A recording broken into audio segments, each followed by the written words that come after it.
So All right, how we're do you, live. We're live. We're live. Welcome Yo, back to the lunch hour. We're going a little bit earlier today.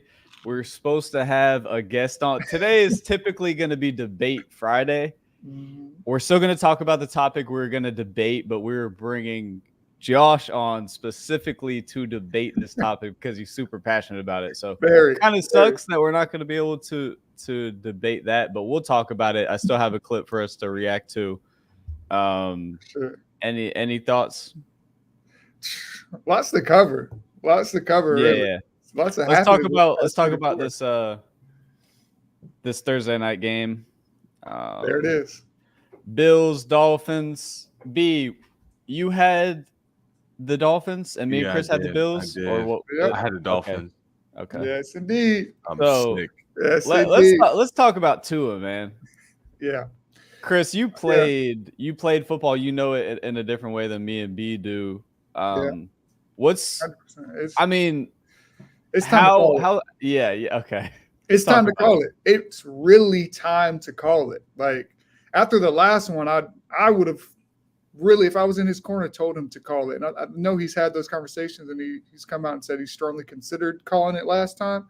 But now it's like, come on, bro. This is your brain. This is your life for many, many years. You're gonna have much longer of a life outside of football than you are gonna have within it. And this is serious because CTE is that can obviously derail your entire life. Like Yeah, your it's time whole to protect. existence. Like Yeah, it doesn't at that point it doesn't matter how much money you have. You can't yeah. be there to communicate with your Yep. family, your Mhm. mom, your kids. Like you can't live without your brain. So that needs to be the priority. It's 100%. so hard though as a It competitor is. It to is. like this is why I believe people in his corner, people in his life need to take him out of the game because you can't like he's going to be his own worst enemy. As athletes, we're our own worst enemy when it comes to our health. He's Yeah, going to want to play it's true. through that. So 100%. it's going to take people that really care about him to get him because that was scary, man. I hate Yeah, when I see those concussions me too. where there's that specific Yeah, motion and their legs stiffen up and yeah. there's a term for it, but Yeah. it's scary. Have you ever had any teammates? Have you had any concussions, Oh Chris, while yeah. playing? Oh yeah. No, I So, felt difference. I feel different. I literally like feel different after the concussion. I've had two diagnosed in college. I'm pretty sure I've had more before that, but just it wasn't as big of a thing always growing up. But college, I had two diagnosed. One of them was pretty bad. Like you don't always get them from direct major contact. Like mhm. I got mine. The worst one was from went up for a ball and caught the ball and spent around and like landed spinning around. Was So it this was in like, college? yeah, this was in college. Who are y'all playing? UMass, UMass. UMass, man. So So you got concussed. I got concussed on a whiplash play, and like I was about to go in for a play that was a touchdown. Like I knew it was going to be a touchdown. It was going to be open, and what did happen in the route I was supposed to run did catch a touchdown. Right. But I couldn't go in because I knew the ball was going to come to me, but I couldn't see. Like I literally was seeing spots. My head was starting to feel funny. So the trainer put me into the locker room, and I was just losing it. I was losing it, man. Any slither of light sent me into a frenzy in my brain. Yeah. Like it was just I wanted to throw up, and it was Yeah. awful. I was down for like maybe 2 weeks, but And after that, yeah, after that battle, and I really felt different. Like I didn't feel as quick mentally. Mhm. Like I could like literally feel the difference. But Yeah. it's serious. And I've had teammates in college and in high school who've had concussions. One instance in college, he got around like 3 or 4 concussions, and they didn't allow him to play anymore. Like Right.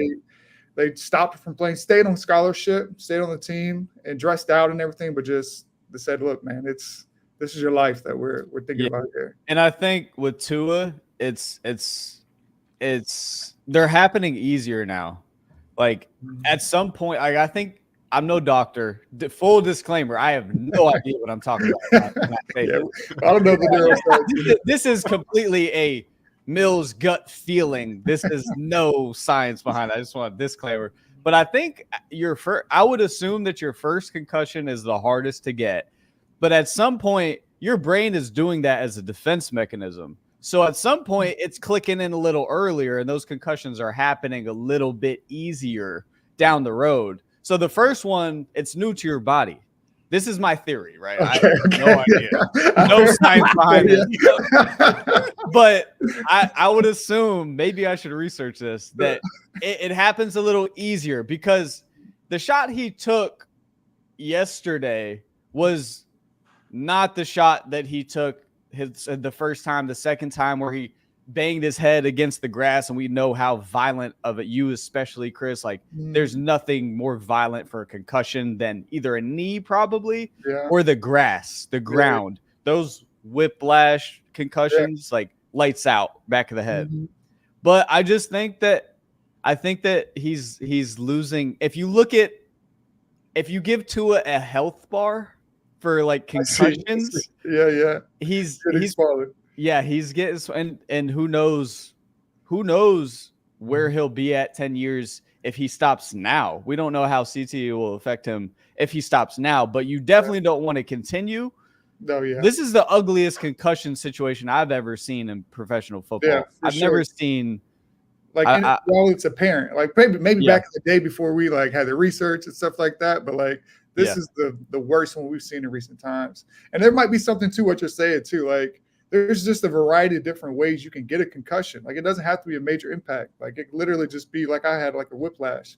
But there's another thing called second impact syndrome, which if you have, this is why one of the reasons why concussions are so serious to get them out of the game immediately is because if you have a concussion and then you sustain another impact like that, or another concussion-like movement, you can get second impact syndrome, and you could literally die within hours. Yeah. That's why they diagnosed Tua yesterday within 6 minutes. So it was the fastest concussion protocol I've ever seen. And I mean, it's just disturbing to see that on the field. It's not good for anybody. It's not good for anybody. It's not good for the NFL. It's not good for the players on the field that just saw their teammate like that. So just for the sake of time, we'll move forward a little bit with this conversation. We got what's the best move for the NFL? Best move for the NFL is, first of all, because they have a protocol, and typically they're going to pass them through. But in this instance, I think they have to make the call before they get to their independent neuroscience consultant. Yeah. Like they go through the NFL protocol, then they see that independent person. I think the NFL needs to make the call before they get there. In this instant, like, and not let him play? Is that what you're saying? Yeah. So I think they need to. What evidence could they take to support that decision? Because it would take some kind of, real brain evaluation to make that decision. I'm just thinking as like a business, and with the previous lawsuits that they've had against them and all the stuff coming out with concussions, them changing the rules for kickoff every year. They have to take a stance and really be stern on this. I feel like I think that would be powerful. I think that would be powerful. You got to protect the player from the game. You got to say that right. You got to protect the player from the player, because Tua's a dog too. Like don't let the persona, the look fool you. He's a dog. I mean, I hated the way that it didn't look good from the start. That we'll get into football now. We'll get into football. They got off to a really bad start, and that play was kind of a desperate play. He was trying to pick up the fourth down, and he did a little bit too much to do so. You would like to see him protect himself a little bit more. People say it's football. I say that you can protect yourself in a better way as a quarterback in that situation, but they looked bad from the start. Football wise, what did y'all think? I honestly think early on, even after the Bills scored that first touchdown, even after that pick, the Dolphins looked like the better team, to be honest. They were moving the ball. They were getting movement up front. The O-line was pushing the defensive line back. They were getting good runs. And it was really that mix-up between the receiver and Tua that got the Bills that pick that led to that touchdown. And I think the Dolphins honestly did look like the better team. But the Bills were the better team because they were able to be consistent and play good football. Like they didn't make those mistakes. And that's sometimes makes you the better team is you're out there doing what you're supposed to do. You're not getting penalties. You're not getting turnovers. Yeah. And they did what they're supposed to do. And so, I mean, it started to get ugly. Go ahead, B. I was gonna say, and I looked at halftime too, or around before he got the concussion. Like they were like almost identical with how much they were running, how much they were throwing. Like the score. If you didn't look at the score and you just looked at like the individual statistics for the yard running, you think it's similar with. Never mind. I forgot what team it was, but you would not know the difference between the two if you just looked at like total yards and stuff like that. It was definitely the turnover battle, but what I saw was I saw a patient Bills team, and I saw them talk. You can talk to me about this too if you see fit, Chris. The Bills were sitting in cover 2 from what I saw. Obviously, with the speed, you have to make sure like Waddle and Hill, you don't want to get beat over the top. The Bills' game plan worked to perfection. Like they're going back feeling great about the preparation for this game. They sat in cover 2. You're not going to beat us over the top. We know you have Tyreek Hill and Waddle and these weapons and these Lamborghinis on the outside. Yeah, we don't have the greatest over the top defense, so we're gonna sit in a 2 shell and make sure you don't beat us there. And I remember watching the game, and I was like, the Dolphins can gash them with the run game consistently. Yeah. And it's just a matter if they have the patience to do so. And I said, I don't think they're going to have the patience to do this because they were gashing them, and the Bills wouldn't have stopped it. But Tua made some bad mistakes. Again, it was just that cover 2. Like it's a bend, don't break defense. And so they were gaining yards, but in critical situations, they were trying to do a little too much. And then you can't lose the turnover battle 3 or 4. Tua threw a terrible pick 6. That was awful. Yeah, that was like put the nail in the coffin. That was really the only one that I think was 100% his fault. That first one, everybody knows this, especially if you play receiver. Tip balls get picked. If you don't get your head around, first one was tough. Yeah, that second one looked like the receiver might have. There were just some miscommunication there as well. But that third one did look really bad on Tua. But everything's true, exactly what you're saying. They were sitting in a lot of cover 2, trying not to get beat deep. There's ways to beat cover 2 deep, but I don't think that was Miami's game plan, nor do I think they were ready to open their offensive playbook up to that as well. Like they didn't really get there. Like those explosive plays ended up in turnovers. So they really were still narrowing in on the run. And so you really know. Chris played football at Kent State, Division I wide receiver. You know how to beat a cover 2. How do you beat the cover 2? Like what's the system? What's the look? Is it the middle of the field? Is it? It can be. It depends on your players. It depends on your personnel types. It depends on your playbook. But I mean, obviously the easiest route everybody knows to beat cover 2 is the smash route, where you have somebody on the outside in the flats, and then you have a corner going or somewhere in that space, a route going over in that space. You're kind of manipulating that corner because there's that space in cover 2 on the outside where you know you're going to have that. So you can run a few of those. You can run a few routes where you have, kind of a 3-man concept of where you have somebody crossing the front face of the safety, one of the safeties. Occupy the safety, bring him over, and then creative concepts to you kind of flood him out of the way. So do you think they maybe should have gone with like a flood look to attack one safety and then maybe leave one receiver on the other side? Would that be an option? I mean, there's plenty of options. I think that's what they were trying to do, but they threw a pick. But also the run was working. Right. The run was working. So that's the bottom line. Yeah. They just had to be patient and continue to run the football. And the run was working. Yeah. So it was going to open up stuff. It just they didn't execute when they had their shots downfield. Like that one pick was in that little space where it's supposed to be open against cover 2. Right. So they were thinking about taking shots downfield and beating cover 2 downfield, but they didn't execute. Right. All right, so that puts me and Chris at 1-0 and B at 0-1 to start the picks football season. Look, man. Hey, we got 15 games on Sunday. It's a long season. I just want to announce the lead right now. Yes, indeed. I'm up 1-0. Me and Chris are up 1-0. It's documented. All right. We're good. We got a lot of football. We'll get into that. We'll recap that on the Monday show. But right now, we're going to get into some debate vibes. It is Friday. We're going to try to bring in people. We had a last minute. We had somebody that was coming on. He can't come on. The boy. So we're yeah, yeah. The boy. That's all that needs to be said. All right, so let's look at this topic. Big topic about 2 months ago within the basketball and football world. I'm gonna play this clip. It's between Austin Rivers responding to James Jones about somebody better.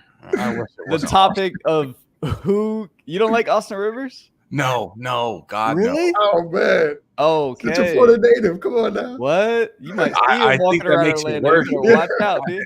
It's personality. Okay. I feel you. It goes So, deep. Austin Rivers' take is that there's potentially 30 NBA players that he can think of that can play in the NFL right now, and not one NFL player can play in the NBA right now. That's the debate topic for today. I'm a hooper. Chris is even though I'm really a bigger football fan. So we'll get into that, but I'm a hooper. Chris is a football player. B is a hooper as well. So, but let's watch this clip and give some takes. James Jones, I saw your comments. I'm going to make this video. This is my last response with you, man. And then quite frankly, I'm done with this. I just don't have time for the shenanigans with you, man. I don't even know who you are. So this is kind of silly. We're only here in the first place because you got offended that I said there are NBA players, a handful of NBA players that could make the transfer over to the NFL. At the tight end wide receiver spot. I still stand by that. You know, we have 6'10", 6'11", 6'9", supersonic athletes that have 40-inch verticals and can catch. It's not crazy for me to believe that. I think they can make the transfer over to the NFL at that position, especially when we're talking about the likes of like a LeBron James, a Zion Williams, a prime D Rose or Westbrook or a Ja Moran, an Aaron Gordon, Suggs, Lou Dort, whatever the case. I think we have a handful of guys I do believe can make that transfer over. That's why some of the best tight ends in your sport are guys who played college basketball once upon a time and, weren't going too far in that field. So they decided to make the switch to football and ended up becoming legends. You know, Tony Gonzalez, Antonio Gates, Jimmy Graham, just to name a few. So for you to be offended by that, that's on you. The truth hurts. And then to take it a step further and to try to come at me personally and talk about, you could never play in the NFL. I never said I could. And then for you to try to come on my career, which has nothing to do with my comments, is kind of silly. And it's even more silly coming from you, considering you were a role player as well in your career, and nothing supersonic about your NFL career stands out for real. So let's just calm down. If we want to talk about numbers, there's a glaring difference between you and me in one regard, and we both know what that is, but I'm not a tacky guy, so I don't really want to talk finance, especially with a guy that I out-earned. I think your whole career earnings was like 1 year of mine. So like, it's just silly for us to even debate or talk. Let's just keep it P and keep pushing. Your comments on trying to make fun of me for my NBA career because I was a role player, like, brother, that's pretty dope, man. I played 11 years in the league. I was privileged to make really good money and play for all these dope cities and teams while living out my dreams. I didn't know that was something to be made fun of while also being a lottery pick. Which leads me to my next, your other comment on why I was a lottery pick. Why would a team draft me lottery, bro? Just because my dad coaches a completely different other team. It makes zero sense. But, you're an idiot, and I can't blame you for thinking what you think. I was a lottery pick because 2 years prior I was the number one player in America. That's why you see like the Naismith Trophy and a bunch of other trophies hanging around here. The year after that, I led Duke University in scoring as a freshman and was ACC Freshman Player of the Year. And also ACC All-First Team. And then I also led FIBA 18 and 19s to a gold medal. And we led that team in scoring, by the way, and we had players like Kyrie Irving and other supersonic talents on that team. So, yeah, that might have something to do with why I was drafted in the lottery, bro. If there was any nepotism in sports, you'd see the greatest players of all times, kids in the NBA, but you don't. You'd see team presidents, team owners, team GMs, kids in the NBA, but you don't. Because it's incredibly hard to make the NBA. So trying to throw out some clickbait BS such as yourself, I don't understand where you're getting off, but I'm not going to respond with stats about you. I don't know anything about you. I don't know you from Timbuktu. I only know James Jones, like the real James Jones, like everyone else knows. It's got to be hard not even dominating your own name. All right. I can't. All right, okay. that was long-winded. Let me give my first thoughts about Austin Rivers in general. Number one, you got a thing behind you about this, so narcissistic. Number two, electric basketball player, phenomenal high school player. Yeah. Respect him. Yeah, keep Great going. basketball player. One I'm of the not greatest highlights of all time. I'm not taking anything away from it. I just don't like the fact that he's just so arrogant with it. And it's like, if you were confident in your abilities, I feel like you wouldn't go as hard as he did against it, right? Like, if anybody watches basketball, they know who Austin Rivers is, and they know he deserves to play. Did he have the greatest pro career? No. You know, he should have been a little bit better, but he had a good career. He had a good career. But he wasn't an all-star. You know, it is what it is. It's a hard league. But I just hate his demeanor. I'm gonna let you die on this hill. I'm gonna let you die on this hill. Keep going. Keep going. His demeanor, I just don't want to. His personality, I'm like, I don't want to agree with you, but I'm a hooper. I'm a hooper. I have to. You know what I mean? Like I believe what he was saying. Yeah, I didn't like how he was saying. Like he has to. Yeah, you don't have to agree with him. I feel like how I feel. I agree with him. I just don't like how he said it. Like everything of how he said his look, smug look. I didn't like it. So that was more of a direct response to James Jones. The overall topic is who can transfer over to play the sport better. That clip was made to kind of get the juices flowing. And I thought Josh would compliment that topic well. But Chris, what do you think about Rivers and just what he was saying in that video? React to baffling, befuddling, shocking. Talk about it. That's all it was, because it's not grounded in reality. What he was saying there, or the overall topic of his what he was saying there, belief. And then we can get to the overall topic. But what he was saying there just is absolutely false. And my take is that it's zero NBA players are going to make it to the NFL if they had to transition. But also the same way, zero NFL players are going to be able to transition to play the NBA. Just in reality, it's not going to happen. It's not going to happen. It wouldn't happen. So I want to ask you a question, because we've talked about this extensively. Any player. You mentioned something about, again, I don't play football, so I don't really know. You mentioned something about getting off the line. So I'm assuming you're lining up, and that's when you throw your hands or whatever, try to get off the line. Mm-hmm. I know it's technique, but at some point, strength has to matter a little bit, right? Like, I mean, you know, like if you're 6'8", if you're 6'5", or whatever, you're strong. If you're a Zion Williamson or whatever, and you're going up against a cornerback or a defensive, I don't know if that's how that works. Zion's big self is not going to be out there at receiver. No shot. Yeah, but you see what I'm saying? But like people, we have some people in the NBA that are strong. You know what I mean? That are 50, 100 pounds heavier than you. Generally, power forwards would transition to the tight end position. That's kind of like there's specific positions that we have that would transfer to specific positions in football, or that you could argue for. Power forward to tight end is probably our strongest case. Yeah. For basketball players, but I just don't see. I just, as far as the standpoint of getting off the line, I feel like I don't know, man. Go ahead, Chris. You played on that line, so you were a receiver. So tell us. 100%. I mean, just getting the release. People think it's simple. Oftentimes, it's really not that simple. There's a game. There's a strategy being played between the DB and the receiver. You might be athletic, but you don't know the specific techniques to get off the line or where you need to go to be open, right? A DB might let you think you just got a clean release, but he's really playing you into the coverage. So first and foremost, it's the IQ. The football IQ is going to help you and not help you be able to succeed on the football field. Second of all, you don't have the technique to be able to do it, to get the release. You don't have that skill set. The question would then be, how long does an NBA player need to learn that technique and skill set?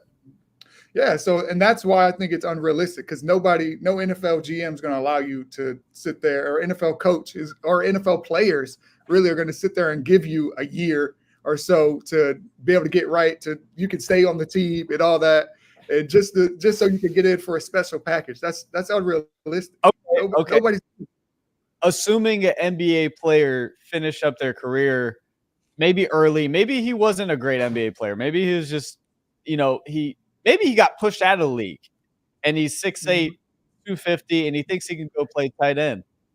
If he takes a year and trains on his own, not even being drafted, would you give that guy an potential opportunity? He has the physical requirements. We don't know how aggressive he is. This is a made-up player. And I know that mentality is a big part of football. That's arguably the biggest argumentative point for the NFL players, in my opinion, because of the disparity between mindsets. I know drastically. I've been around all levels of basketball players. The highest level, all levels, the mindset's very different. But if you give a guy a year to learn these skill sets, how hard are they to learn? So how is he gonna simulate 11 on 11 full padded football? You can get out there and train and do drills, but that's not football. So you can do all you want for up to that year, but until you actually get out there and do live reps, you're not really able to see what you could do out there on the field. And they're not going to give him all this time just to go out and try and see what I could do for it's NFL camp. They got stuff to do. They got a season. They got a Super Bowl to try and win. Like it's just unrealistic to me. They're just going to hop in. I can see a marketing thing, like it's a LeBron, which wouldn't happen now. The man's 40, still balling in the NFL, which you're not going to see in the NFL unless you're Tom Brady, I guess. But it's not realistic. Nobody's doing that. Nobody's giving you this shot, man. I think a team like the Panthers need to do something like this. They need to do. They something are like really this. bad, Chris. They look. You can't look. If you're great, if one of the greatest tight end in football is Gronk, right? Yeah, I've seen him play basketball. I see it, everything like that. You can't tell me that the Panthers tight end, we can't take one person, put him through training camp, and be effective. Just effective. I think.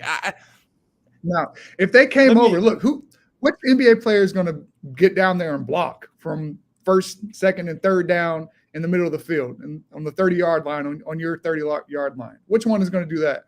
Zero. If you had somebody coming from the NBA, there need to be a special package in the red zone for them to get butt naked, wide open to catch a touchdown. It's just, they're not coming out there playing a full football game. So you're saying they just can't replace the lack of going through the fire through playing high school and college football? Because in terms of learning these skill sets, I think that the argument for basketball players, the coordination and ability to learn skill sets are pretty high, especially athletically. There's things that correlate to playing, say, the tight end or wide receiver position, like footwork. Basketball players generally are very graceful, coordinated they have footwork. So I think they could pick up these skill sets fast. I think that the right basketball player could pick up these coordination skill sets fast. And I think that's a lot of what wide receiver is. Yeah, I think the basketball players are super coordinated, but I also think that football players have better footwork. And another thing with the skill sets, I understand that basketball has a specific skill that makes it the more skilled sport. But outside of ball controlling the ball, shooting, passing, and dribbling, which is a lot. There's nothing that they're doing that football players couldn't do. Football players more skills being done in football. I want to touch. I was thinking about it. Right. Wait. Okay. Go ahead. I was going to say. Wait. Go ahead. Let me say it. All right. Go. All right. So, for example, those things that you're talking about, Chris. So I can get behind rebounding and a guy going to get the ball, but also and this comes through playing the game a long time. But when a football player guards me as a basketball player, so defense outside of ball control, they don't understand movements. They like, you can definitely shift these football players a lot easier than you can a honed in basketball player. So I yeah, agree. athletically they can rebound and play defense. Athletically they can, but they're also not as coordinated on the basketball court. They might pick up more fouls, which is a overall negative. Yeah. Rebounding athletically, they can do it. Also, rebounding is also a skill, though. I would definitely It is. Oh, argue for sure. I can't jump It for is. nothing. Hey, look, it's a built skill. Yeah. I agree Go with ahead, you. B. I agree with you 100%. I just got to get it out there before B comes out with 10 other arguments. But I agree with you 100%. And I just think realistically, it's the same exact thing on the football field. Basketball players are extremely coordinated, extremely skilled, extremely athletic. But when you put them out there in a different environment, a different space, it's not going to look like that. They're going to look just as goofy on the football field in an elite environment, just as goofy as That's what I want to hear. football players That's are what I gonna want to look hear. All on right. the basketball court. I'm throwing it down, man. I'm sick. All right. So, my argument is based around being more effective in a game in general between both sports. Football players, if taught, they could play defense. I know Austin was talking about shifting them. If they learn how to play defense better, they could be better. They would have to learn how to be less aggressive, which is not in their nature, which is tough to do. But elite ones can do it, right? Like I feel like they could learn. The problem with them is they're too short. You're gonna get bullied. You're not. You might be able to. I don't know that bullying is Maybe not like in the sense of the you're thinking, but you put any of them football players on Kevin Durant, regardless, he's shooting over you. Like you can't Right. stop it. There's nothing you Yeah. can do to do that. You Right. put him in front of a John Morant, like you can't. A Russell Westbrook, you just are too short to deal with their ability. Yeah. You know, for the most part. And I don't disagree. And I don't disagree. and that's probably the biggest positive for us in football. We're tall. You know, our wingspan basketball. is 7 feet, 6'5" or 6'8", 7 feet, whatever. That And- doesn't always work out in football. But, But- I see what you're saying. Look, but you have And Gronk who was effective. Also, Yeah. to be fair, Kevin Durant shoots over everybody, and there are corners that are 6'3", 6'4", and it's not really a rare thing. That's like a lot It's of good becoming more corners are popular, yeah. 6'3", 6'4". So Russ is 6'4", so I think that, yeah, I don't know that there's not but that's positions only in at the football that's a that guard. That's a guard though. We're not talking. That's a cornerbacks low end- would act as guards though. Like Yeah. cornerbacks would be the equivalent to a shooting guard in basketball. Like it's not that's not like I'm not saying the defensive end is going to guard Russell Westbrook. That's 6'8", But Luka's 270. I'm not mentioning that guy. I'm saying skill position. yeah. Like Luka's these guys all are the time. probably a very similar build to Russell Westbrook. These corners. Yeah, I feel you, but you also have a lot of elite players who are 6'6", 6'7" that are in the guard position as well. You know that Paul George is 6'10" and he could be a shooting guard. Like, Yeah, you have to nobody guard nobody can guard Paul. That's what I'm saying. So what I'm saying is, if you're a football player, you would be good at defense, but your ceiling is so much lower because you're not offensively gifted. You're not going to be offensively gifted, and that takes way more time than it would to learn how to get off the line or in those specific situations. Because, like you said, if you put us in the red zone, you get us wide open, and we can catch that, we can score. And basketball's not most people can. so Hopefully. you get Yeah, many outs of you can any sort of athletic ability. in terms of touchdowns and yardage, you be more effective in that space in football than the other way around in basketball. Like you're not going to get 7 steals, in basketball. You're just not. Like that's not something you're not going to get 7 blocks. Only Wemby does that, right? Like that's not something, and you're not going to score 30 points. That's just you might be at. So you're saying the impact potential is bigger for a basketball player Yes, to in football rather in than football. Let's say 1 year, 2 year, Okay. whatever. Even if we just start out, like you're gonna say, if you pick 30 basketball players and 30 football players, you're gonna have way more production from them in football than you would in basketball. Chris, rebut that. I just see it as unrealistic both ways, man. Both ways. It is, but Now, if it was, if you're giving 30 of our best in the NFL, like best at basketball NFL players a year, just like you're giving the basketball players a year to learn, NFL or football, I think you'll get similar results, to be honest. We've got people with the height. We've got people with extreme skill. We've got people who've played collegiate basketball, but it's just all unrealistic. That's not something that could happen. If you had to throw one guy forward from the NFL to play basketball, who would you throw forward? I don't know. because there's some real You deal know- hoopers that you don't really know about. Like you just see it randomly. They post a clip, but there's some real deal hoopers who play football. Like they really could hoop. I need If names. you give them a year, I need names. I don't know. I don't keep up with their basketball skills, but you see Yeah. it. You No, see I it, you see know. I see football players that love to play basketball. Actually, Devontae Parker from the Dolphins, he retired now, but he hit me up to hoop. I've Okay, seen good. I've seen them hoop. I just think that the clips that you see they're not realistic in terms of like of how of a play that would be made in the NBA. Yeah. Oh no, Like- I 100% agree. But it's the exact same when I see Like for a example, basketball player. Jalen Ramsey getting buckets. I saw him post a few days ago. I'm like, he looks really, really uncoordinated, and he can't really dribble, but he's doing it against these guys. Mhm. And in Well, basketball, I agree, and I see the exact same thing when basketball players get out there on the football field. It looks goofy. Have we seen that though? We've have we seen seen- Paul George run routes and people like Oh that. yeah, We've- Paul George. I don't think Paul George is somebody no, we would I throw wouldn't forward put Paul though. George. I wouldn't put him. No We've way. seen it, But though. listen, the one of the greatest strengths, maybe top 2 or 3 or whatever. If you're talking about athleticism and strength, that kind of goes I don't away think you want to go in there. basketball. I What? think you want to go this route.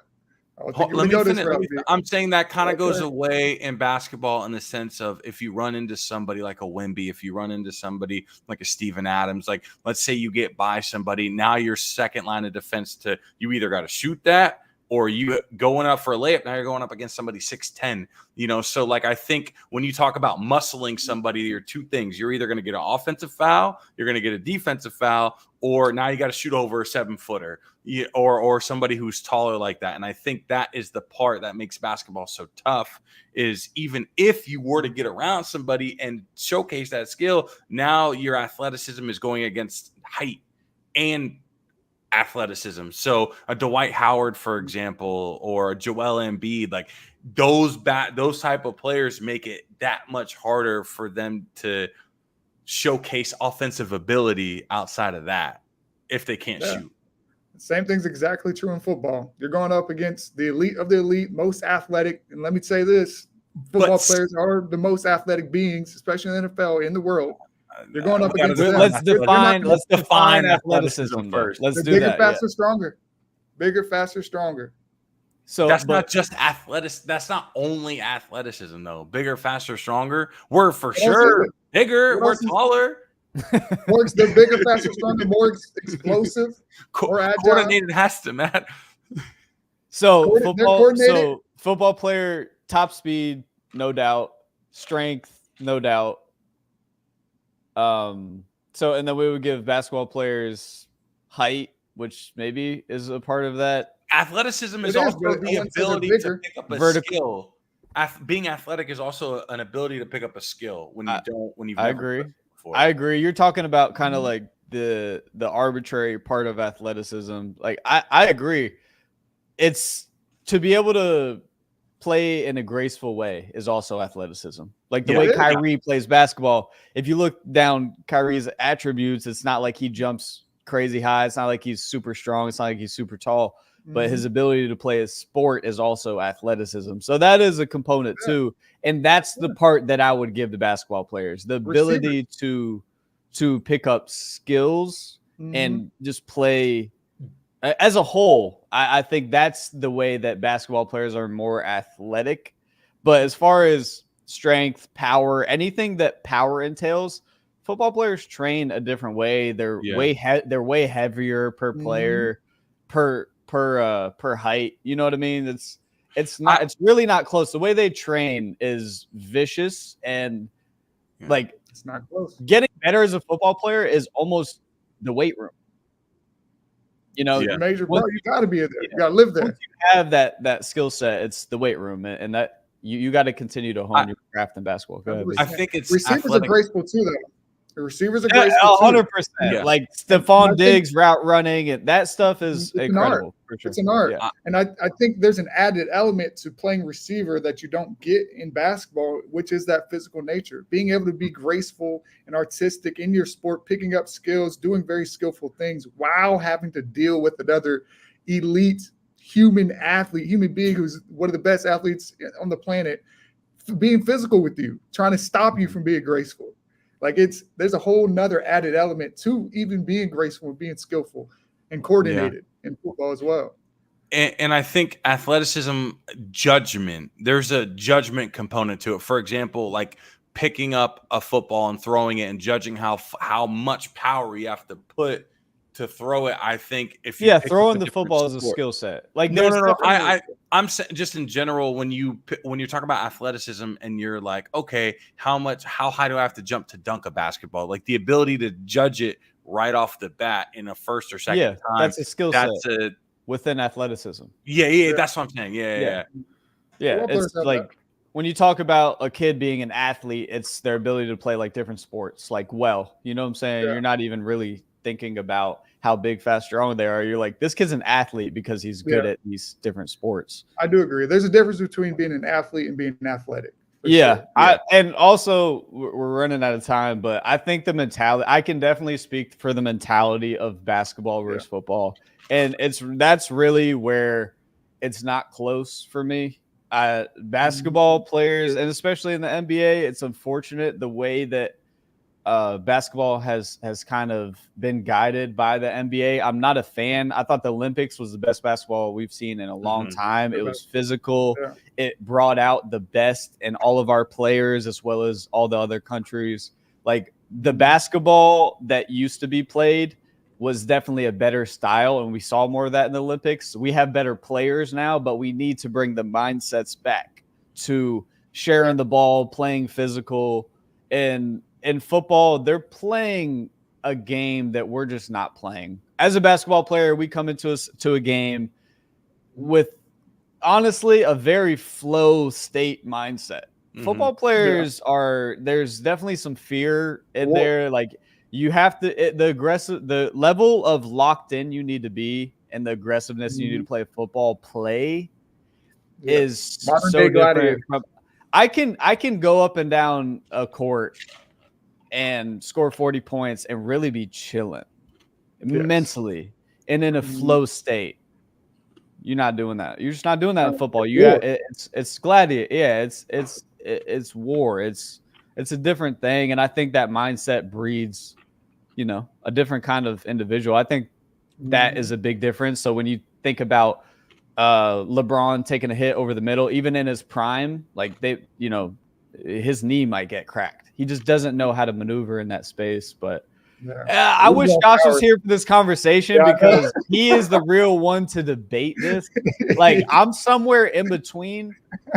I love football, and I also think that there's some basketball players that if I want to see, I want to see where they're at mentally.